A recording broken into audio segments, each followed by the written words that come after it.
ہم اللہ کی فرما برداری کرنے پر صبر کرتے تھے. وَكُنَّا نَصْبِرُ عَلَى مَعَاصِي اللَّهِ عَنْ مَعَاصِي اللَّهِ، اور ہم گناہوں سے بچنے میں بھی صبر کرتے تھے. یعنی نفس کو روکنا گناہ کرنے سے اور نفس کو مجبور کرنا نیکی کے کرنے پہ، دونوں صبر والی باتیں. تہجد میں اٹھنا کون سا آسان ہے؟ مجبور کرنا پڑتا ہے اپنے آپ کو، مشقت ہوتی ہے اس وقت میں اٹھنا. تو فرمایا کہ ہم یہ دونوں طرح کا صبر کرتے تھے، طاعات کرنے میں صبر، گناہوں سے بچنے میں صبر. فَيُقَالُ لَهُمْ، ان کو یوں کہا جائے گا، ادخلوا الجنۃ فنعم اجر العاملین، جنت میں داخل ہو جاؤ، کتنا بہتر اجر ہے عمل کرنے والوں کے لیے. چنانچہ ہمارے مشائخ نے لکھا ہے، فمن اشتاق الی الجنۃ صلاح عن الشہوات، جس بندے کو جنت کی خواہش ہونا، شوق ہو، رچ جائے جس کے دل میں، وہ بندہ شہوات کو چھوڑ دیتا ہے جنت کے مزوں کے غرض سے. کہ اس کو جنت مطلوب ہوتی ہے، وہ رزق نہیں لیتا، شہوات سے اپنے آپ کو بچاتا ہے. ومن اشفق من النار، اور جس کو آگ میں جانے سے ڈر لگتا ہے، رجع عن المحرمات، وہ گناہوں میں پڑنے سے اپنے آپ کو روک لیتا ہے.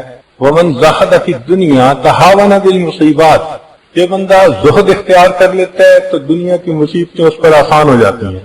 ومن اتقى الموت تسارع الی الخیرات، اور جو بندہ موت کا مراقبہ کرتا ہے تو وہ بندہ پھر نیکی کے کام میں جلدی کرتا ہے، دوڑ دوڑ کے نیکی کرتا ہے، بھاگ بھاگ کے نیکی کرتا ہے، تاکہ میں اپنی زندگی میں کچھ اعمال کر لوں. وہ نیکی کر کر کے تھکتا ہے اور تھک تھک کے پھر نیکی کرتا ہے، کیونکہ اس کو پتا ہوتا ہے کہ موت آنے والی ہے اور مجھے اس سے پہلے کچھ کرنا ہے. ہمارے حضرت مرشد عالم رحمۃ اللہ علیہ عمر کے آخری حصے میں تو فرمایا کرتے تھے کہ میرے لیے دن رات برابر ہو گئے ہیں. فرماتے تھے کہ تم کہتے ہو یہ دن ہے اور یہ رات ہے، میرے لیے سب ایک ہے. چنانچہ رات میں بھی کوئی آ جاتا تو بیان فرماتے، بیٹھے رہتے. ہم سوچتے بھئی کوئی نیند کا ماحول ہی نہیں. حیرت ہوتی اس بات پہ. اچھا کئی دفعہ ہم سفر کر کے حضرت کے ساتھ مغرب عشاء کے وقت سفر شروع کیا اور آدھی رات کو وہاں پہنچے. اب اتنا نیند سے ہم بیدار کہ جی چاہتا تھا کہ بس اجازت ملے تو ہم کھڑے ہی سو جائیں. حالت ہماری ایسی ہوتی تھی. اور حضرت وہاں جا کے بیٹھ کے پھر قرآن کا آواز شروع کر دیتے. یا اللہ، سب اتنے تھکے ہوئے ہیں. ایسے لگتا تھا کہ واقعی ان کی نظر میں دن اور رات کا فرق نہیں تھا. اور حضرت یہ فرماتے تھے کہ انی دعوت قومی لیلا و نہارا، دن اور رات اس طرح اللہ کے دین کی دعوت دیتے تھے، نہ آرام کا خیال نہ کھانے کا خیال، اس طرح زندگی لگا دی. ایک دن مجھے فرمانے لگے کہ میں نے سالکین کو اتنی توجہ دی ہے کہ اب میری ہڈیاں بھی درد کرتی ہیں، اب میری ہڈیاں بھی درد کرتی ہیں. جب آخری وقت قریب تھا تو ڈاکٹروں نے کہا کہ آپ ریسٹ کریں، دوائی وقت پہ لیں، کھانے کا خیال رکھیں، فلاں رکھیں. تو حضرت ہر چیز کا بڑا خیال رکھتے تھے. تو حضرت کے بڑے صاحبزادے حضرت مولانا عبد الرحمن قاسمی رحمت اللہ علیہ بہت نیک نوجوان تھے، بہت باخدا اور باہمت نوجوان تھے. وہ اپنے والد گرامی کے ساتھ کبھی کبھی بات بھی کر لیتے تھے کھل کے. تو جب حضرت بہت کھانے کا خیال رکھتے اور لیٹنے کا اور آرام کا اور دوائی کا، تو ایک دن کہنے لگے ابا جی ساری زندگی تو آپ نے اپنا خیال نہیں رکھا، اب آپ کو بڑا اپنا خیال ہو گیا ہے. ساری زندگی تو آپ نے اپنا خیال نہیں رکھا، اب آپ کو بڑا اپنا خیال ہو گیا ہے. تو حضرت نے یہ سنا تو لیٹے ہوئے تھے. ہم مان لگے قاسمی اٹھ کے بٹھاؤ، مجھے اٹھا کے بٹھاؤ. تو حضرت قاسمی نے تکیہ لگا کر حضرت کو بٹھا دیا، قریب بلایا، فرمانے قاسمی ادھر آ. تو جب قریب آیا تو فرمان لگے دیکھ مجھے اپنی جان شروع سے عزیز تھی، اللہ کی قسم اسی لیے میں نے اس کو پوری زندگی عزیز نہیں رکھا. مجھے اپنی جان شروع سے عزیز تھی، اسی لیے میں نے پوری زندگی اپنی جان کو عزیز نہیں رکھا. تو یہ اللہ والوں کی عبادتیں ہوتی ہیں. حقیقت میں تو اپنی جان عزیز ہوتی ہے ان کو، مگر وہ یہ سمجھتے ہیں کہ عزیز کا مطلب آرام، عزیز کا مطلب اپنی جان کو مشقت میں ڈال کے اللہ کے ہاں درجہ پا کے چلے جانا، اس کو عزیز کہتے ہیں. قرآن مجید میں صبر کے بہت زیادہ فضائل بتائے گئے ہیں. ایک تو فلاح کو صبر کے ساتھ نتھی کیا گیا، جیسے اصبروا وصابروا ورابطوا واتقوا اللہ لعلکم تفلحون، اس سے فلاح ملتی ہے. اور دوسرا مضاعفت اجر الصابرین، جو صبر کرنے والے کو اجر ملتا ہے وہ کئی گنا زیادہ ہوتا ہے۔ اللہ فرماتے ہیں انما یوفی الصابرون اجرہم بغیر حساب، کہ صبر کرنے والوں کو تو ہم بلا حساب اجر عطا فرما دیں گے۔ سبحان اللہ، رب کریم اگر کہیں کہ بلا حساب اجر تو ذرا اندازہ لگائیں نا کہ کتنا اجر ہوگا۔ اللہ اکبر۔ پھر صبر کرنے والوں کو اللہ کی معیت ملتی ہے، ان اللہ مع الصابرین۔ پھر صبر کرنے والوں کو اللہ رب العزت مدد عطا فرماتے ہیں، استعینوا بالصبر والصلاۃ، تو اللہ کی مدد آتی ہے، اللہ کی مدد اترتی ہے۔ فرمایا بلا ان تصبروا وتتقوا ویأتوکم من فورہم ھذا یمددکم ربکم۔ سبحان اللہ، یعنی فرشتوں کے نازل ہونے کی بشارت ان کو دے رہے ہیں کہ تم نے صبر کیا، اس وجہ سے بخمسۃ آلاف من الملائکۃ مسومین۔ نبی اسلام نے فرمایا ان النصر مع الصبر، کہ اللہ کی مدد تو صبر والے کے ساتھ ہوتی ہے، تو جو صبر کرتا ہے اللہ کی مدد ملتی ہے، اور اس صبر کی وجہ سے اللہ کی حفاظت ہوتی ہے۔ چنانچہ فرمایا ان تصبروا وتتقوا لا یضرکم کیدہم شیئا، اگر تم صبر کرو گے اور تقوی اختیار کرو گے، یہ تمہارے دشمن ہیں، حاسد ہیں، وہ تمہارا بال بیکا بھی نہیں کر سکیں گے، تمہیں اللہ کی حفاظت نصیب ہو جائے گی۔ اور جب صبر والے جنت میں داخل ہونے لگیں گے تو قرآن مجید میں فرمایا والملائکۃ یدخلون علیہم من کل باب سلام علیکم بما صبرتم فنعم عقبی الدار۔ صبر کی وجہ سے فرشتے بھی ان کو سلام، مبارکیں ایسے دے رہے ہوں گے۔ فرمایا کہ صبر ایمان والوں کے لیے بہتر ہے، وَإِنْ عَاقَبْتُمْ فَعَاقِبُوا بِمِثْلِ مَا عُوقِبْتُمْ بِهِ وَلَئِنْ صَبَرْتُمْ لَهُوَ خَيْرٌ لِلصَّابِرِينَ۔ چنانچہ صبر کے اوپر بڑا اجر ملتا ہے۔ إِلَّا الَّذِينَ صَبَرُوا وَعَمِلُوا الصَّالِحَاتِ أُولَئِكَ لَهُمْ مَغْفِرَةٌ وَأَجْرٌ كَبِيرٌ۔ کبیر کا لفظ استعمال فرمانا اندازہ کر سکتا ہے انسان کہ اللہ رب العزت کتنا زیادہ اجر فرمائیں گے۔ فرمایا جعل الصبر من عزم الامور واصبر علی ما اصابک ان ذلک من عزم الامور۔ اور کامیابی کا وعدہ ان ایمان والوں کے ساتھ جو صبر کرتے ہیں۔ چنانچہ بنی اسرائیل والوں نے فرعون کی جو تکالیف تھی اس کے اوپر صبر کیا۔ اللہ فرماتے ہیں وَتَمَّتْ كَلِمَةُ رَبِّكَ الْحُسْنَى عَلَى بَنِي إِسْرَائِيلَ بِمَا صَبَرُوا۔ تو دیکھو صبر کی وجہ سے اللہ کی یہ نعمتیں ان کو ملی۔ پھر صبر کرنے والے سے اللہ محبت فرماتے ہیں وَاللَّهُ يُحِبُّ الصَّابِرِينَ۔ پھر صبر کرنے والا ہی اللہ کی نشانیوں سے سبق پاتا ہے۔ فرمایا ان فی ذلک لآیات لکل صبار شکور۔ اس لیے حضرت ایوب علیہ السلام نے بیماری پہ صبر کیا۔ اللہ رب العزت نے قرآن مجید میں عجیب الفاظ سے تعریف فرمائی۔ فرمایا انا وجدناہ صابرا نعم العبد انہ اواب۔ میرا کتنا اچھا بندہ تھا، میری طرف رجوع کرنے والا تھا۔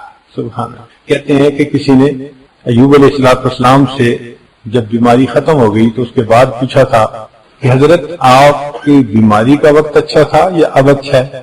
اب تو صحت ہو گئی، نعمتیں واپس مل گئی، تو وہ وقت اچھا تھا یا یہ اچھا ہے؟ تو فرمان لگے کہ بیماری کا وقت بہتر تھا۔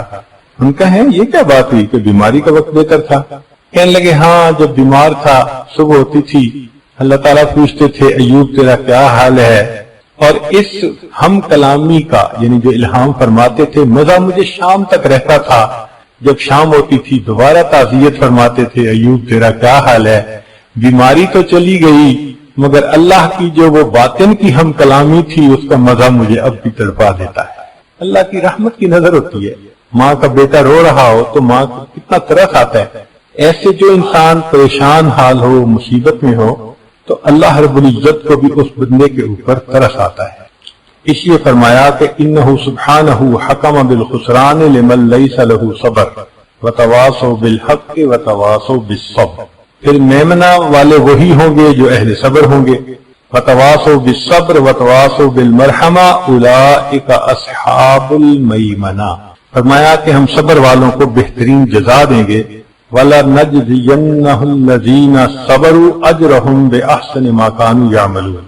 پھر فرمایا کہ الفوز بالجنہ،